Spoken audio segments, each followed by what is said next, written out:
வயது குழந்தையினுடைய மனதிலே காமராஜர் புகுந்து விட்டார் என்ற ஒரு கெட்ட நோக்கம் சிவா போன்றவர்களுடைய மனதிலே இருக்கிறது. அதனுடைய வெளிப்பாடுதான் இந்த பேச்சு.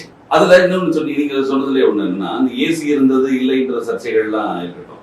இன்னொன்று, கருணாநிதி அவர்களை கையை பிடித்துக் கொண்டு இந்த நாட்டை காப்பாற்றணும்னு சொன்னார்னா, காங்கிரஸில் அதற்கு பின்பு யாருமே நம்பகத்தன்மையான தலைவர்கள் இல்லையா?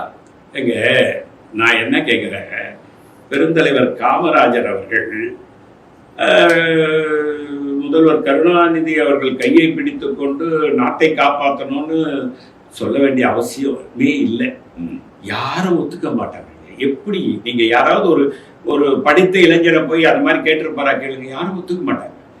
திருச்சி சிவா அவர்கள் எந்த நிலையில இருந்து, ஏன்னா அவரை பத்தி லீலைகள் அவருடைய இதெல்லாம் வலைதளங்கள்ல நார் அடிச்சுக்கிட்டு இருக்காங்க. அவர் எந்த நிலையில தள்ளாடுறாரு, எப்படி அவருடைய லீலை, அவருடைய வேற வேற லீலை, இதெல்லாம் நாரடிக்கப்படுகிறது. ஆகவே ஒரு மனிதன் முதலில் அடையாளம் என்ன இருக்க வேண்டும் என்றால், அரசியல்வாதிற்கு எளிமை இருக்க வேண்டும், ஆடம்பரம் இருக்கக்கூடாது.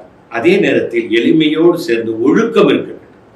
ஒரு அரசியல்வாதி ஒழுக்கமாக இருந்தால்தான் இந்த நாட்டு மக்களும் ஒழுக்கமாக இருப்பார்கள் என்பதற்கு அடையாளமாக மறைந்து விட்டு போன எங்கள் பெருந்தலைவர் காமராஜரை ஒழுக்கமே இல்லாத ஒரு மனிதர் விமர்சிக்கும் போதுதான் எங்களுக்கு கோபம்.